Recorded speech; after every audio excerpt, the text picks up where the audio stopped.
He's running away from you. George, look at his nose. Parece un cerdito, se parece a Peppa Pig.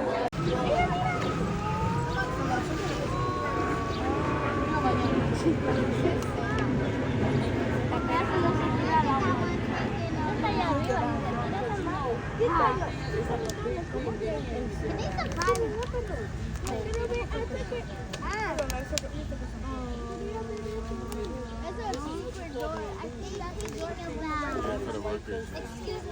And there's a cave for them. Excuse me. Look out for animals.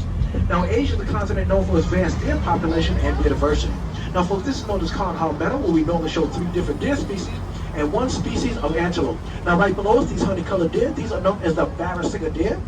There's a male and a female. Now, they get their name from the look of the male deer antlers. Barrasinger means 12 timed in Hindi, and that just means that the males have 12 to 14 points on those antlers. We'll see a little more. Now, there's 3 other species that we normally show in this meadow. We'll see them a little later on our tour. One is spotted axis deer, which are native to India and Sri Lanka. And the Bronx Zoo is showing those particular deer here since 1899, when the zoo first opened 126 years ago. And unlike other deer, they will keep their spots for their entire lifetime, while the deer lose those spots. Look to that right, back on the fence, that pale looking deer is a female Bactrian deer. Look down to the bottom right, by the small hut, you'll see a few more, one standing and one laying down. These are the Bactrian deer. Now, they're native to Central Asia and are subspecies of the red deer, even though they do not have that red coat. Now, one of our researchers just discovered some in Afghanistan after not being seen there for nearly 40 years. And now we have them right here at the Bronx Zoo, the beautiful Bactrian deer. Now, we're also going to see the black-buck antelope. Now, they're classified as sexually dimorphic, only meaning that the males and females look different from one another, even though they are the same species. Now, the females will have a tan coat white belly with no horns, where the males will have that chocolate coat white belly with those horns. And again, those 2 other species we will see a little later on our tour. Now, we all know that a species that's extinct no longer exists. Now, the next animal was on the verge of extinction. In fact, the Mongolian wild horse, well, the Przewalski's horse, was extinct in nature, and they can only be found in zoos. But recently, there have been some reintroduction of the Mongolian wild horses in areas of Mongolia and China from North America and Asian zoos. And as the train's about to round this corner, we're about to come into the lower part of our meadow.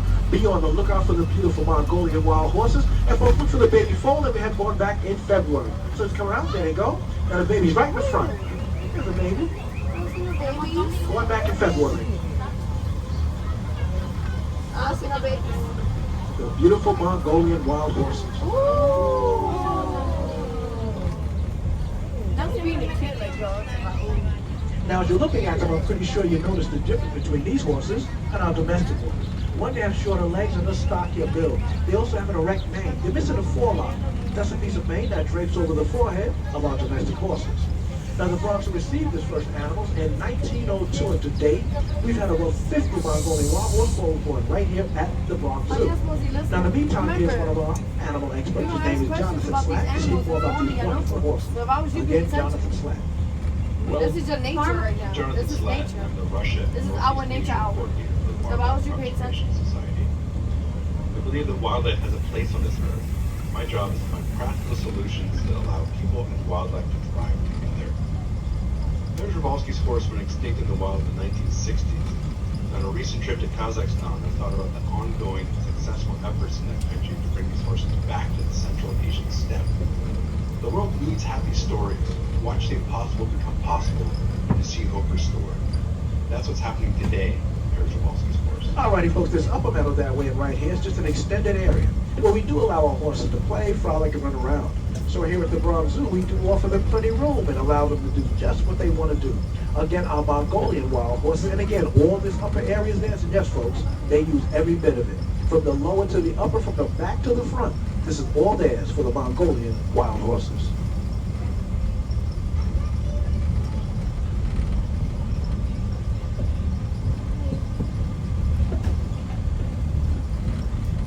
And as we slowly proceed up this hill, we'll soon be on the lookout for one vulnerable and endangered species. And believe me when I tell you, they are very large.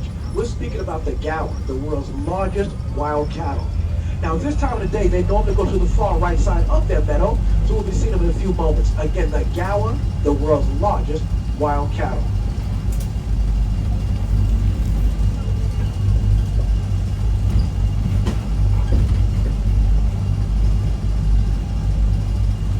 Now, males can weigh over 2,000 pounds, as much as a small car. They stand 6 feet tall and are 10 feet long. And with their large size and impressive horns, a male gaur can fight off just about anything, and that includes a tiger.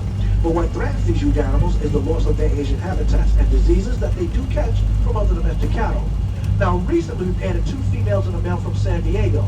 They arrived by special truck as we're trying to increase our herd, and we have been successful. We now have more gaur. Now, only 4 zoos in America carry this species, and of course the Bronx Zoo is one of them. Before I continue, folks, look to the right. Starting to see some behind that fence over there. Once we come around to the back of this meadow, we'll get a better view. But there they go, and they are huge. Now, I wish we could get a good look at those horns. You'll probably be able, once we come around to the back of this meadow, again, try to get a good look at those horns once we do. If those horns are curving in, those are all females. If they're slightly pointing up, those are all males. Again, these are the gaur, the world's largest wild cattle, and not too many other animals bother them. They're as powerful as big. And ahead of this particular herd is a female known as the matriarch. As powerful as big, the gaur, the world's largest wild cattle.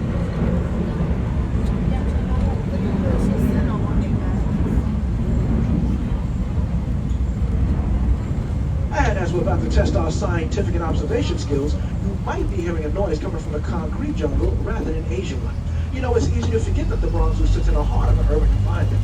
And the noise that we're hearing behind us now is the traffic from the Bronx River Parkway. And this very large fence that we're approaching right here is used to reduce the noise of that city traffic, because we do want to keep our animals calm.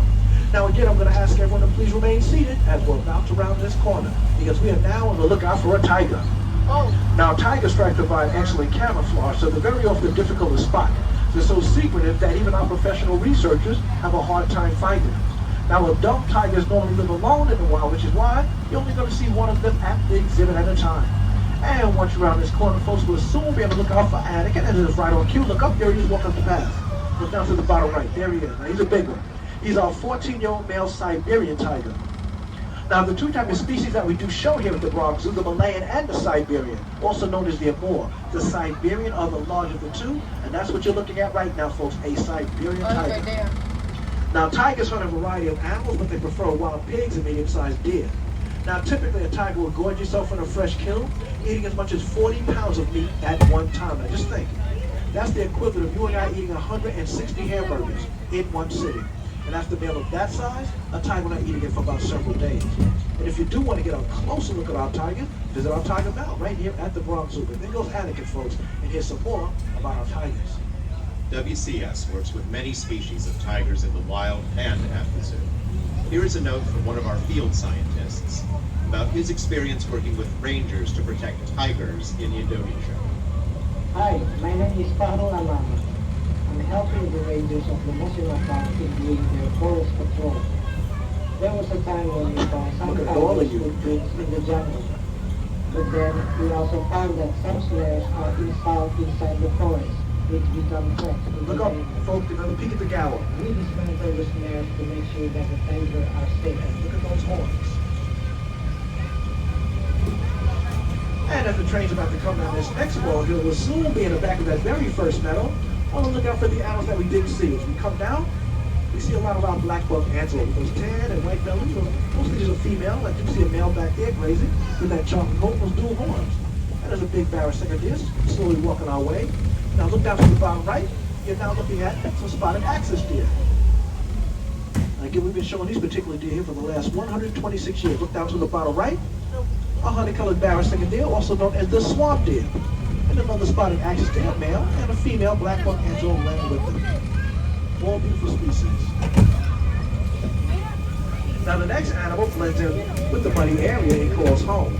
If you see it like a pig with upper tusks that are up to the top of his snout and curved backwards towards his eyes, you found a pig called the babirusa.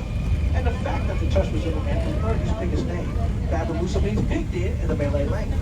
Now males will use those tusks to fight with other males to display dominance in order to attract other females.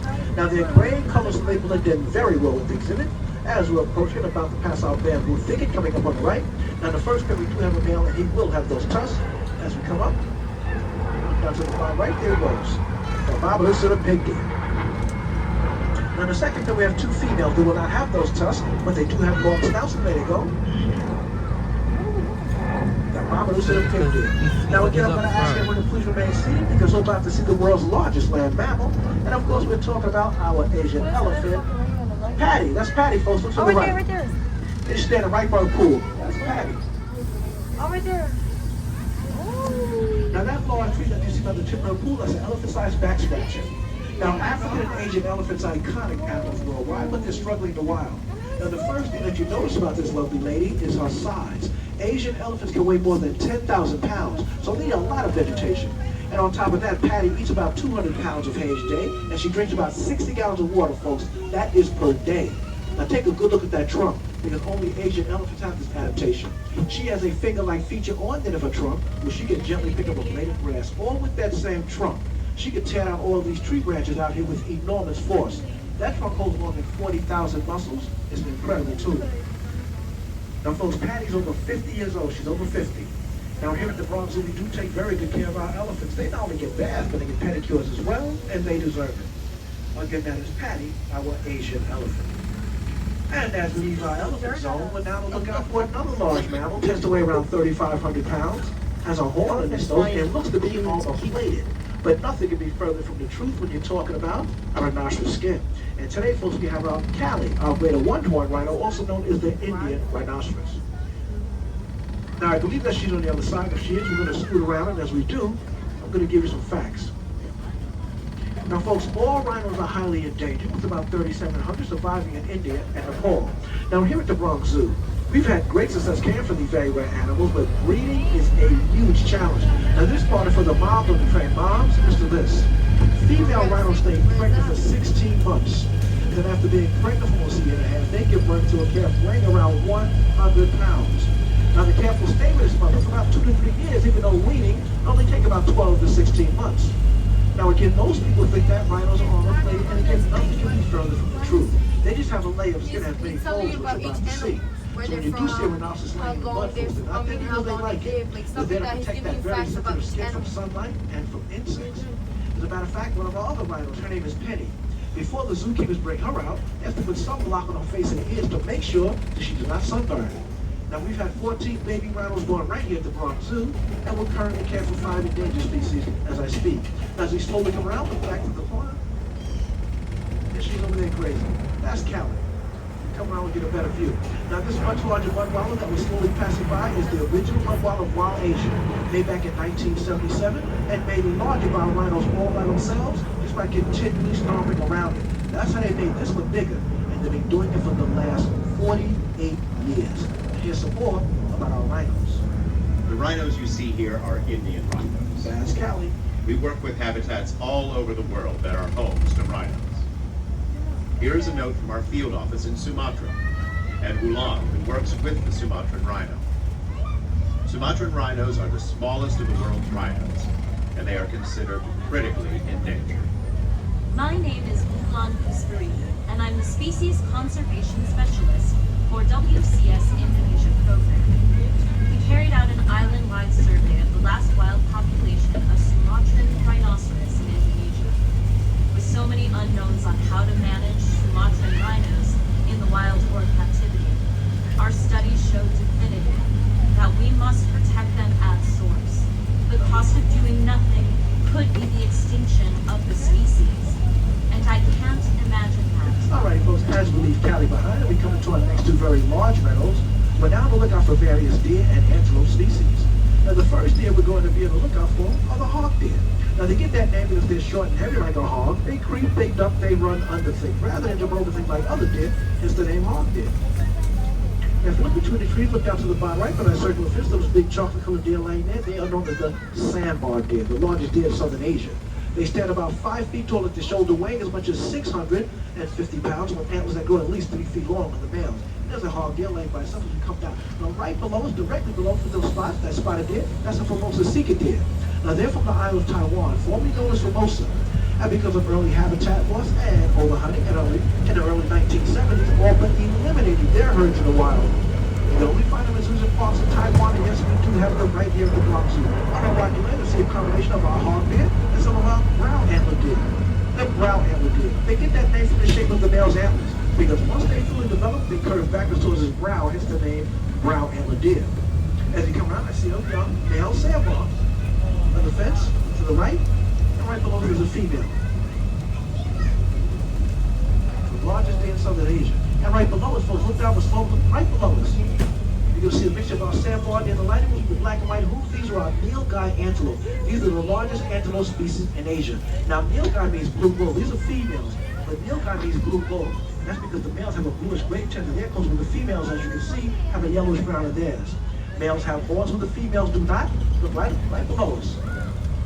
And they're clocked at about 30 miles per hour on running. They are very fast. They are also the largest antelope species in Asia. And laying back to back, those are female brown antler deer, also known as the El's deer. And you probably notice here at the Bronx Zoo that we do offer our animals plenty of room. Now, Wild Asia alone is 40 acres, and the entire zoo, 265 acres. We are the largest urban zoo in the country. Now, the area that will soon be entering, we're going to be on the lookout for the cute little China's tufted deer. Very elusive little deer, 40 pounds maximum weight. So if we do get to see one or two, they are not babies. And just like our white-tailed deer here in New York, they have a white tail with a rump. And when they flash those tails, it's the signal danger to the other deer. And it also allows the small fawns to follow their mothers in flight again once they sense danger. Now, these deer are very rarely found in zoos outside of China, so we're very fortunate right here at the Bronx Zoo. And they do like to hide, so if you look back to that fence line, with the leaves off, take it to the back, we might see some back there. See if we can find at least one. Sometimes I like to hide behind it. Yeah, there is one laying right there, that little deep charcoal color. Sitting up, little white tip deer, just flicked its ears. And if you're able to see it, that was a full-grown deer. Now you get the name tufted because the tufted hair found right on the top of their head. Now we do have deer, but when the weather's warm like this, they do like to stay in their house sometimes. So we got to at least see one. And we'll soon be crossing back over the Bronx River, the highest point of our tour. Once we're over the water, we will be 35 feet high.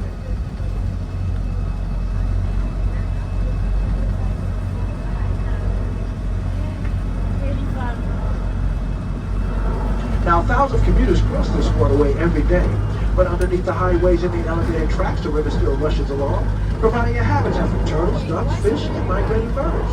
Now, the WCS knows how important it is to protect the Bronx River corridor and its greenway. So what's the Bronx River here in New York or the Iran River in Asia?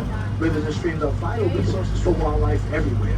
Now, this next rocky terrain is the perfect environment for our next two species of animals, and both are well adapted to climbing rocks, mountains, social folks, even trees. We're talking about our markhor and Himalayan tall. Look at that tree stump.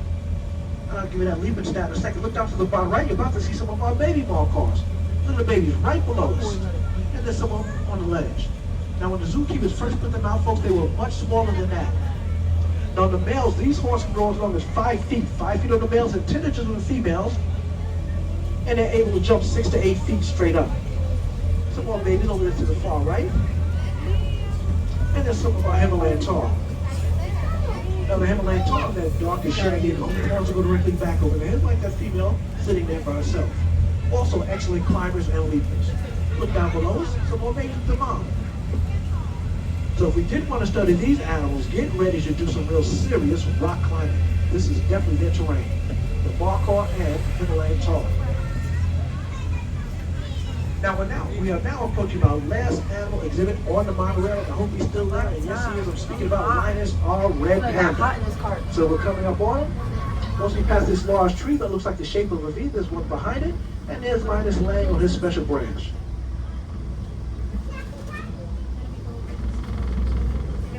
And there he is. Now, people have been fascinated by the color of that fur. Now, Nepal, they're called hun ho, which roughly translated means firefox. And the Chinese word for red panda translates small band cat. Now, today, folks, we know that the red panda is not related to the giant panda at all. They're more related to skunks, weasels, and raccoons, though they both do eat bamboo. And the next time you come back and visit us, of course, we hope that you will. You can also see our red pandas at the Himalayan Highlands, which is a short walk from the monorail. And you'll also be able to see our snow leopards, Asia's other big cats. And as we round this bend, our journey is almost at an end. And you've heard from some of our animal experts, and you tried out some of your own science skills along this ride. So we hope that you've been inspired by what you've heard and seen today. And remember, in addition to many fine parks here in New York City, the Bronx Zoo, the New York Aquarium, the Central Park Zoo, the Queens Zoo, and the Prospect Park Zoo, The WCS has scientists in the field at more than 300 sites and in over 60 countries. Now, conflicts between humans and wildlife are becoming a more common concern all over the world. But the Wildlife Conservation Society scientists both in the field and here at the Bronx Zoo are working to find solutions to ensure the survival of wildlife worldwide, and you can help our efforts. As a matter of fact, folks, just by visiting us today, you're helping us help wildlife. And you can discover other ways to get involved as well. You can visit us online, join an education program, or just become a WCS member. Now again, I'm going to ask everyone to please remain seated as we're about to make a brief stop, and I do mean brief, only a few seconds. Then after that, we will be pulling in the platform. I'm going to let you go to enjoy the rest of your day here at the wonderful Bronx Zoo. So again, please remain seated. This is not our final stop. Now folks, do keep in mind, today is a weekday. So all live animal exhibits are put away at 4:30, even though the zoo does close at 5 o'clock. The only things that remain open after that are both Carousel and Nature Trek. Again, all live animal exhibits are put away at 4:30, even though the zoo does close at 5 o'clock. And we're now at that very brief stop. Please remain seated.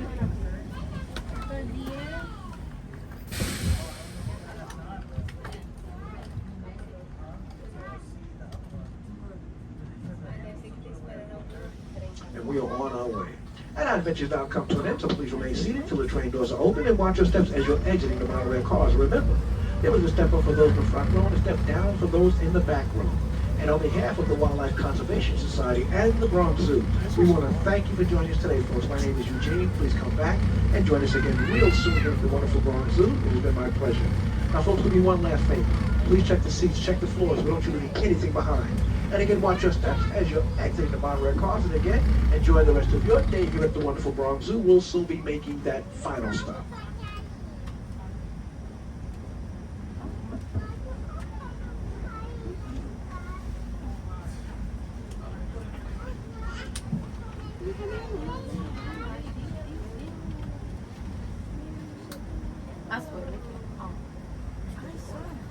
Alrighty, folks, this train is about to stop. And those doors are about to open. Please watch your steps and again enjoy the rest of your day here at the wonderful Bronx Zoo. Take care, everyone. Please watch your steps.